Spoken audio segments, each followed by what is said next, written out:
Hello and welcome to EACT classes. My name is Tawqirul Islam and I am your tutor for this course. Thank you so much for clicking on this video. Let's get started. ये video आप तक EACT classes के YouTube channel से पहुंच रहा है और अगर आप इस वीडियो की PDF और बाकी वीडियोस की PDFs free of cost download करना चाहते हो, आप वो EACT क्लासेस के टेलीग्राम चैनल t.me/EACT क्लासेस से डाउनलोड कर सकते हो या आप डायरेक्टली टेलीग्राम पे जाके EACT क्लासेस सर्च कर सकते हो, जहाँ पे आपको सारी PDFs मिल जाएंगी। अगर आपको बाकी सब्जेक्ट्स लाइक जनरल नॉलेज जिसमें geography, environment, ecology and biodiversity, culture and heritage, computer awareness, aptitude, reasoning जैसे टॉपिक्स की वीडियोस चाहिए तो आप EACT क्लासेस के यूट्यूब चैनल पे प्लेलिस्ट में जाके चेकआउट कर सकते हो। So I told you about writs. मैंने आपको बोला कि अंडर आर्टिकल 32 कॉन्स्टिट्यूशन हमें राइट देता है, राइट टू कॉन्स्टिट्यूशनल रेमिडीज़। यानी अगर कभी भी हमें लगेगा कि हमारे फंडामेंटल राइट्स वायलेट हो रहे हैं तो we can go to the supreme court and supreme court can issue writs under article 32। And ऐसे ही जो हाई कोर्ट है, high court can issue writs under article 226। ये बार बार मैं रिपीट कर रहा हूँ क्योंकि इस पर क्वेश्चन आते हैं। एंड अगर आपको याद होगा आर्टिकल 32 जब मैंने अभी पढ़ाया था तो मैंने आपको बोला there are 5 types of writs. तो वन बाय वन उन 5 रिट्स को हम पढ़ेंगे क्योंकि उसमें क्वेश्चन पूछा जाता है। तो रिट आखिर होता क्या है? तो writ is basically a constitutional remedy जिसका मकसद है to look after the violation of fundamental rights. जो पार्ट 3 में फंडामेंटल राइट्स कॉन्स्टिट्यूशन ने हमें दिए हैं, अगर उनकी वायलेशन होती है तो उस चीज़ को एड्रेस करने के लिए रिट्स होती हैं। एंड रिट्स बेसिकली क्या होते हैं? रिट्स ऑर्डर्स होते हैं। जैसे ऑर्डर इशू करता है ना, डिफरेंट गवर्नमेंट एंटिटीज़ होती हैं वो ऑर्डर इशू कर देती हैं, ठीक है। तो वैसे ही जो रिट्स होती हैं, रिट्स आर रिटन ऑर्डर। ये ऑर्डर होती है जो रिटन फॉर्म में होते हैं, जो कि किसी अथॉरिटी को, किसी पर्सन को, किसी ऑफिशियल को कोई चीज़ करने के लिए या किसी चीज़ से रोकने के लिए इशू किया जाता है। आई होप ये चीज़ आप समझ रहे हो। रिट जो होता है, writ is basically an order जो किसी इंडिविजुअल को या किसी एंटिटी को, किसी ऑर्गेनाइजेशन को या किसी ऑफिशियल को कोई चीज़ करने के लिए या किसी चीज़ से रोकने के लिए इशू किया जाता है। ये रिट्स जो हैं इनको सुप्रीम कोर्ट इशू करता है अंडर आर्टिकल 32। यानी सुप्रीम कोर्ट को रिट इशू करने का जो पावर है वो आर्टिकल 32 देता है और हाई कोर्ट्स को रिट इशू करने का पावर आर्टिकल 226 देता है, ठीक है। ये बहुत ज़रूरी है। अब रिट्स जो होते हैं, रिट्स जब इशू किए जाते हैं तो ये एक ऑर्डर की फॉर्म में हो सकते हैं, एक वारंट की फॉर्म में हो सकते हैं, समन की फॉर्म में, जैसे कोर्ट्स करते हैं ना समन इश्यूज, उसकी फॉर्म में हो सकते हैं, डायरेक्शंस की फॉर्म में हो सकते हैं। So these writs can be in any of these forms, ठीक है। और अगर रिट आपको सुप्रीम कोर्ट से कोई रिट इशू करवानी है तो जो एग्रीव्ड पर्सन होगा, यानी जिस इंसान को कोई इशू होगा, जिस इंसान को लगता है कि मेरे फंडामेंटल राइट्स जो है वायलेट हुए हैं, वो क्या कर सकता है? वो एक रिट पिटिशन फाइल करता है बिफोर द कॉम्पिटेंट अथॉरिटी। यानी कोर्ट के सामने वो एक रिट पिटिशन फाइल करता है जिसमें वो लिखता है कि ऐसे मेरा मसला है, मुझे ये इशू है, मेरे ये राइट्स जो हैं ये वायलेट हुए हैं, तो kindly you issue a writ against that authority, ठीक है। एंड जैसे कि मैंने बोला कि आर्टिकल 32 को डॉक्टर बी आर अम्बेडकर ने कहा था as the heart and soul of the constitution. इस पर भी क्वेश्चन पूछा जाता है, ठीक है। अब अगर हम रिट्स की बात करेंगे तो there are 5 types of writs. There is the first one that's habeas corpus, second is mandamus, third is certiorari, fourth is quo warranto and the fifth one is prohibition. ये इंपॉर्टेंट है, पांचों के पांचों question इस पे पूछे जाते हैं। अगर आपको JKPSI का पेपर लास्ट ईयर का याद होगा या अगर आप SSC के प्रीवियस ईयर पेपर्स देखोगे तो ये क्वेश्चन बहुत बार पूछा जाता है। मैच द फॉलोइंग वहाँ आता है। मैच में क्या आता है? एक तरफ से ये रिट्स दिए होते हैं और दूसरी तरफ से उनके लिटरल मीनिंग्स दिए होते हैं। वो या एक तरफ से रिट्स दिए होंगे, दूसरी तरफ से स्टेटमेंट्स दिए होंगे and you have to match them, ठीक है। इसलिए आपको इनको समझना बहुत ज़रूरी है। We will start with the habeas corpus. तो कॉर्पस, अगर आपको पता हो, कॉर्पस का मतलब होता है बॉडी। कॉर्प्स कहते हैं ना, डेड बॉडी को कॉर्प्स कहते हैं। तो कॉर्पस का मतलब होता है बॉडी। हेबियस कॉर्पस की लिटरल मीनिंग है टू हैव द बॉडी, यानी बॉडी हासिल करना। इट्स नॉट कि only in the dead form, मतलब जिंदा किसी इंसान की बॉडी को हासिल करना। अब इसका क्या मतलब है to have the body? Basically इस रिट का मकसद या ऑब्जेक्टिव जो है वो है to remove a person from unlawful detention और कस्टडी। यानी अगर किसी बंदे को अनलॉफुली डिटेन किया गया है, किसी इंसान को अनलॉफुली कस्टडी में लिया गया है, अरेस्ट किया गया है, तो कोर्ट जो है वो रिट इशू कर सकती है under habeas corpus. Habeas corpus writ issue कर सकती है कि इस बंदे को आप लोगों ने डिटेन किया हुआ है अनलॉफुली, तो इसको मेरे सामने यानी कोर्ट के सामने 24 घंटों के अंदर अंदर हाजिर किया जाए, प्रेजेंट किया जाए। ठीक है, तो जो कोर्ट होता है वो ऑर्डर करता है कि उस पर्सन को मेरे सामने प्रेजेंट किया जाए ताकि इंक्वायरी हो पाए, ताकि हम इंक्वायर कर पाए कि उसको डिटेन करने में कितनी लेजिटिमेसी है, यानी क्या, ताकि हम देख पाए कि वो उसको डिटेन करने के पीछे क्या सही रीज़न है या उसको इललेजिटिमेट तरीके से डिटेन किया गया है। इस हेबियस कॉर्पस में जो कॉम्पिटेंट कोर्ट होता है वो ऑर्डर कर सकता है रिलीज ऑफ ए पर्सन, अगर कोर्ट को उस पर्सन का जो डिटेंशन है वो आर्बिटरी लगता है, यानी अगर कोर्ट को लगता है कि उस पर्सन को अनलॉफुली ऐसे ही बिना किसी लीगल रीज़न के अरेस्ट किया गया है, तो कोर्ट जो है हेबियस कॉर्पस रिट इशू कर सकती है और उसको वहाँ से छुड़वा सकती है। एंड इस हेबियस कॉर्पस रिट का असली मकसद है जो राइट टू फ्रीडम है, वो राइट टू फ्रीडम जो है उसको अपहोल्ड करना, जो एक फंडामेंटल राइट है। अब यहाँ पे ये रिट जो है ये किसी ऐसे शख्स के अरेस्ट के वक्त इन्वोक नहीं किया जा सकता अगर कोर्ट को लगता है या जो कॉम्पिटेंट अथॉरिटी है अगर उसको लगता है कि एक तो उसकी जूरिसडिक्शन में आता था और उसने उसको अरेस्ट किया था, और दूसरा अगर प्राइमा फेशिया लीगल हो, यानी अगर उस टाइम पे लगता हो कि ये लीगल ग्राउंड पे। तो कहने का मतलब है कि अगर किसी अथॉरिटी ने किसी पर्सन को उसके जूरिसडिक्शन के अंदर उसको अरेस्ट किया है और साथ में अगर उस टाइम पे लगा हो कि जो ग्राउंड्स ऑफ अरेस्ट है वो अगर लीगल लगे, तो उस केस में रिट नहीं कर सकते इशू, यानी अगर किसी को लीगली डिटेन किया गया है तो उस केस में जो है रिट इन्वोक नहीं की जा सकती। रिट सिर्फ उस वक्त इन्वोक की जा सकती है अगर किसी को आर्बिटरीली अरेस्ट किया गया हो। अब ये रिट जो है ये किसी पब्लिक अथॉरिटी के अगेंस्ट, यानी पुलिस के अगेंस्ट या किसी और पब्लिक अथॉरिटी के अगेंस्ट इशू की जा सकती है, यानी गवर्नमेंट अथॉरिटी के अगेंस्ट इशू की जा सकती है, और ये इंडिविजुअल के अगेंस्ट भी इशू की जा सकती है। ये रिट जो है हेबियस कॉर्पस की, ये डिटेन्ड पर्सन खुद भी फाइल कर सकता है, उसकी फैमिली या फ्रेंड्स भी फाइल कर सकते हैं। अब इसमें कुछ कंडीशंस है, 3 major conditions you have to remember. First is कि जैसा कि अगर आपको पता है आर्टिकल 22 में हमने पढ़ा था कि if a person is detained he must be produce before the court with in 24 hours. अगर डिटेन्ड पर्सन को मजिस्ट्रेट के सामने 24 घंटे के अंदर अंदर प्रेजेंट नहीं किया जाता है तो court can issue a habeas corpus writ कि इस बंदे को मेरे सामने प्रेजेंट किया जाए।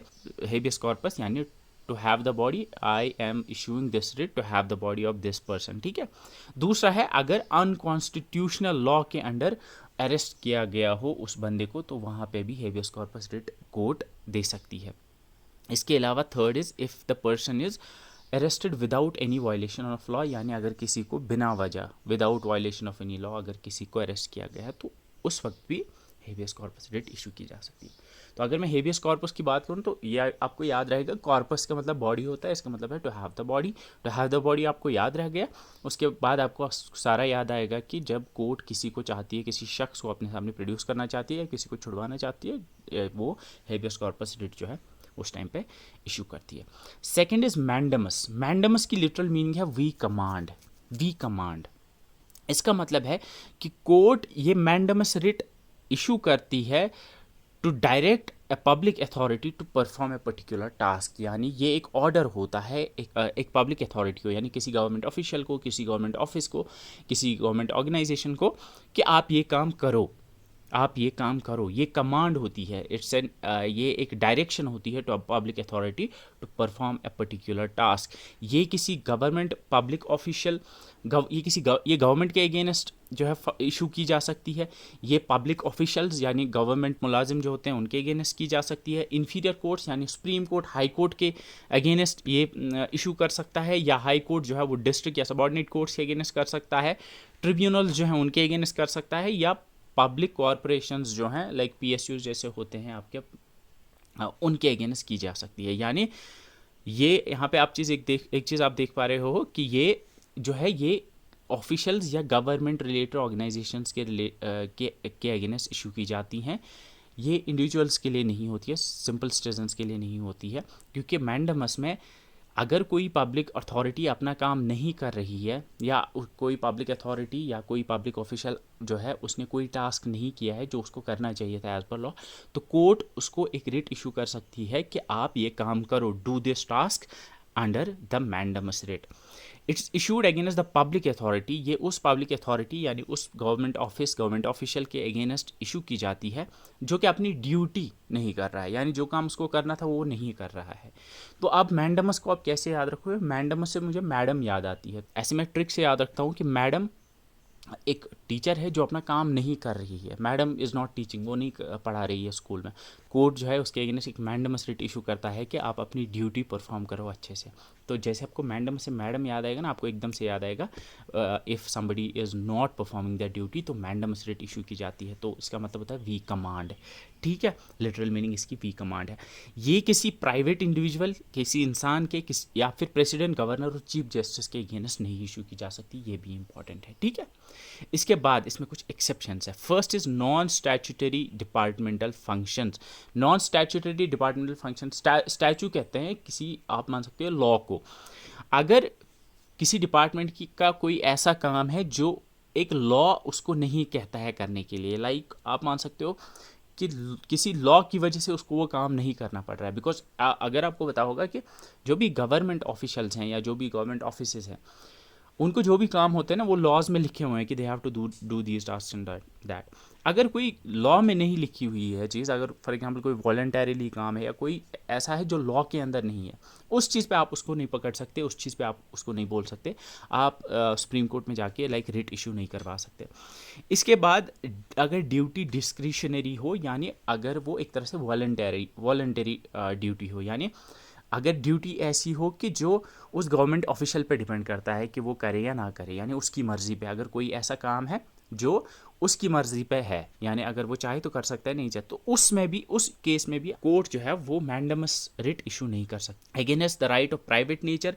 इसके अलावा if the direction will be in contravention with the law, इसका मतलब है कि अगर कोर्ट डायरेक्शन देता है कोई काम करने के लिए और वो काम अगर लॉ के अगेंस्ट हो, तो वैसा उस केस में भी जो है इशू नहीं किया जा सकता, यानी वैसी भी रिट जो है या वैसी भी कमांड जो है आपका कोर्ट नहीं कर सकता इशू।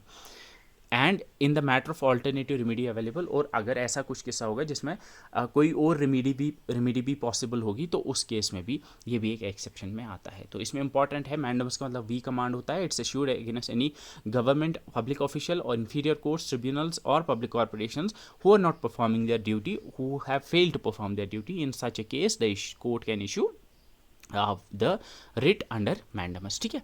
इसके बाद आपका आता है सर्च्योररी। सर्च्योररी का मतलब होता है टू सर्टिफाई। सर्च्योररी, सी से सर्च्योररी, सी से सर्टिफाइड, इसका मतलब होता है टू सर्टिफाई। ये रिट इशू की जाती है जब कोर्ट किसी लोअर कोर्ट के डिसीजन को गलत मानती है या कोर्ट को लगता है कि किसी लोअर कोर्ट ने डिसीजन दिया है बियॉन्ड इट्स अथॉरिटी। ये एक तरह की इसको कहते हैं इट्स क्यूरेटिव रिट पिटिशन, यानी किसी चीज़ को ठीक करने के लिए, किसी गलत डिसीजन को या किसी की ज्यूरिसडिक्शन के बाहर अगर किसी कोर्ट ने दी है, उसकी अथॉरिटी के बाहर उसने डिसीजन दिया है, तो उस केस में उसको ठीक करने के लिए ये सर्च्योररी रिट जो है इश्यू की जाती है। तो इसको आप ऐसे समझ सकते हो कि फॉर एग्जांपल हाई कोर्ट ने एक डिसीजन दिया, अगर आपको पता होगा कि हाई कोर्ट ने डिसीजन दिया, फिर कोई जाके सुप्रीम कोर्ट में जाके फाइल करता है, पिटिशन फाइल करता है रिट पिटिशन के, हाई कोर्ट ने ऐसे डिसीजन दिया है बट ये डिसीजन सही नहीं है, ठीक है। तो अगर सुप्रीम कोर्ट को लगता है कि हाँ हाई कोर्ट ने जो ये डिसीजन दिया है ये सही डिसीजन नहीं है, तो सुप्रीम कोर्ट एक रिट जो इशू कर सकती है उस हाई कोर्ट के अगेंस्ट कि द डिसीजन जो आपने दिया है वो एररनेस है, उसमें कोई गलती है, या ये आपकी टेरिटरी में आता ही नहीं था, या आपकी ज्यूरिसडिक्शन में आता ही नहीं था, आपने डिसीजन लिया, तो उसको ठीक करने के लिए एक हायर कोर्ट ऐसा रिट इशू कर सकती है, ठीक है। और साथ में अगर कोर्ट को ये अथॉरिटी भी है कि वो किसी केस को ट्रांसफ़र कर सकती है टू इटसेल्फ या क्वैश कर सकती है किसी इन्फीरियर कोर्ट को, यानी सुप्रीम कोर्ट को अगर लगे कि हाई कोर्ट में कोई केस चल रहा है, वो अगर चाहेगी तो वो उस हाई कोर्ट से उठा के उस केस को किसी और हाई कोर्ट में ट्रांसफ़र कर सकती है, या उस हाई कोर्ट से उठवा के खुद अपने पास उस केस को ला सकती है और वहाँ पे उसकी हेयरिंग होगी।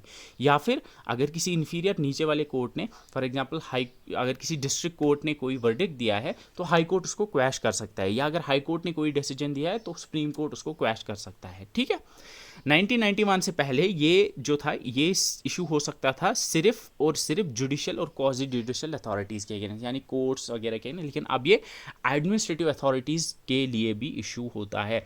ये किसी प्राइवेट इंसान के लिए, इंडिविजुअल के लिए इशू नहीं किया जा सकता, तो ये आपको याद रखना है, ये इंपॉर्टेंट है। जैसे हमने अभी देखा था कि मैंडेमस जो है, mandamus can be issued against all the government officials. इसके अलावा हमने देखा था किसी इंडिविजुअल के अगेंस्ट भी वो इशू किया जा सकता है, लेकिन किसी प्राइवेट इंडिविजुअल के अगेंस्ट नहीं किया जा सकता। सेम यहाँ पे भी किसी प्राइवेट इंडिविजुअल के अगेंस्ट नहीं किया जा सकता। ठीक है, ग्राउंड्स यानी कौन सी ग्राउंड्स पे सर्चॉररी इशू की जा सकती है। फर्स्ट इज जब inferior court lack jurisdiction while giving a judgment, यानी अगर किस इन्फीरियर कोर्ट को, यानी फॉर एग्जांपल अगर हाई कोर्ट का ज्यूरिसडिक्शन था ही नहीं, उसने डिसीजन दे दिया, उसकी ज्यूरिसडिक्शन में था ही नहीं लेकिन उसने डिसीजन दिया ही नहीं, यानी उसके पास वो पावर ही नहीं थी लेकिन फिर भी उसने डिसीजन दे दी, तो सुप्रीम के कोर्ट जो है उस केस में सर्चॉररी रिट इशू कर सकती है। या फिर अगर अब इन्फीरियर कोर्ट परफॉर्म करती है beyond it's jurisdiction, beyond it's, एक होता है बियॉन्ड इट्स ज्यूरिसडिक्शन, उसकी ज्यूरिसडिक्शन के बाहर अगर होगी, उसके बाद अगर इन्फीरियर कोर्ट एक्ट करती है अगेंस्ट द प्रोसीजरल लॉ, यानी प्रोसीजरल लॉ के अगेंस्ट कोई डिसीजन लेती है उस केस में भी, और जब principle of natural justice is not perform the court, यानी अगर सुप्रीम कोर्ट को लगता है कि हाई कोर्ट ने जस्टिस नहीं किया है तो उस केस में भी, यानी नेचुरल जस्टिस जो है वो अगर उसको लगता है तो उस केस में भी ये फाइल की जा सकती है। सर्चॉररी का मतलब टू सर्टिफाई रखना, क्योंकि ये आता है एक तरफ से वो दे देंगे आपको writs, habeas corpus, mandamus, certiorari, दूसरी तरफ से आपको दे देंगे to have the body, to command, to certify. तो इस तरह से आपको ये पता होना चाहिए। ठीक है, और ये भी कभी कभी पूछते हैं कि इट लाइक अगर थोड़ा आप सिविल सर्विस के लिए प्रिपेयर कर रहे हो तो there they can give you like statements related to the certiorari, वो दे सकते हैं कि for example which of the following statements is true, तो वो 2-4 स्टेटमेंट दे देंगे, like it cannot be issued against private people, it can not be issued against administrative authority, इस तरह से 4 स्टेटमेंट देंगे, आपको बताना है कौन सा सही कौन सा गलत है। ठीक है, इसके बाद है आपका क्वो वारंटो। क्वो वारंटो का मतलब है बाय व्हाट अथॉरिटी और वारंट, यानी किस अथॉरिटी से या किस वारंट से। ये होता है जब कोई अपनी अथॉरिटी का एक्सेसिव यूज़ करता है या अब्यूज़ करता है, यानी अगर कोर्ट को लगता है कि किसी ने अपनी अथॉरिटी का एक्सेसिव यूज़ किया है या अब्यूज़ किया है, उस केस में क्वो वारंटो रिट इशू करता है। उस केस में कोर्ट बताता है कि आपने किस अथॉरिटी से ये काम किया है, क्योंकि आपके पास ये अथॉरिटी है नहीं। तो कोर्ट ये वाली रिट जो है इशू कर सकता है किसी पब्लिक ऑफिशियल से to table his authority of holding that office, यानी अगर कोई गवर्नमेंट ऑफिशियल है तो अगर कोर्ट को लगता है तो वो कोर्ट उससे पूछ सकती है कि आप किस अथॉरिटी से वहाँ पे बैठे हो, आप किस अथॉरिटी से आपने ये ऑफिस होल्ड करके रखा है। ठीक है, और कोर्ट जो है वो सस्पेंड कर सकती है उसकी अथॉरिटी को। ये किसी प्राइवेट इंडिविजुअल के अगेंस्ट, सेम मैं बोल रहा हूँ, ये किसी प्राइवेट इंडिविजुअल के अगेंस्ट नहीं की जा सकती, गवर्नमेंट इंडिविजुअल के अगेंस्ट की जा सकती है, लेकिन सिर्फ गवर्नमेंट इंडिविजुअल, यानी जो गवर्नमेंट ऑफिस में हो, बैठा हो कोई बंदा, लेकिन प्राइवेट इंडिविजुअल के अगेंस्ट ये नहीं किया जा सकता। सेम अगर आपको याद होगा मैंने सिर्फ हेबियस कॉर्पस में कहा था कि ये किसी प्राइवेट इंडिविजुअल के अगेंस्ट की जा सकती है, बाकी अभी तक जो हमने पढ़े उसमें प्राइवेट इंडिविजुअल के अगेंस्ट नहीं की जा सकती इशू। ठीक है, अब कौन से ग्राउंड्स पे ये इशू की जाती है? अगर कोई बंदा, किसी बंदे ने ऑफिस होल्ड किया है विदाउट अथॉरिटी, यानी कोई बंदा किसी ऑफिस में जाके बैठा है या किसी ऑफिस में अथॉरिटी ली है जो उसकी अथॉरिटी में है ही नहीं, तो उसमें केस में क्वो वारंटो रिट इशू की जा सकती है। सेकंड इज अगर कोई बंदा क्वालिफाइड नहीं है under the constitution of India to hold the office, उस केस में भी क्वो वारंटो रिट इशू की जा सकती है। फॉर एग्जांपल कोई बंदा है जो किसी पोजीशन पे लगा है एंड कोर्ट को पता चलता है कि कॉन्स्टिट्यूशन ऑफ इंडिया में के हिसाब से तो ये क्वालिफाइड ही नहीं है, इसमें वो क्वालिफिकेशन है नहीं, तो वो उसको वहाँ से हटवा सकती है। इसके अलावा ये आपको याद रखें, ये परमानेंट टर्म के लिए होता है, जहाँ पे परमानेंट टर्म होगी, एंड साथ में ये पब्लिक ऑफिसेज के लिए है, यानी प्राइवेट, अगर कोई प्राइवेट फर्म है या प्राइवेट कंपनी है वहाँ पे जाके वहाँ पे ये इशू नहीं कर सकते, ठीक है।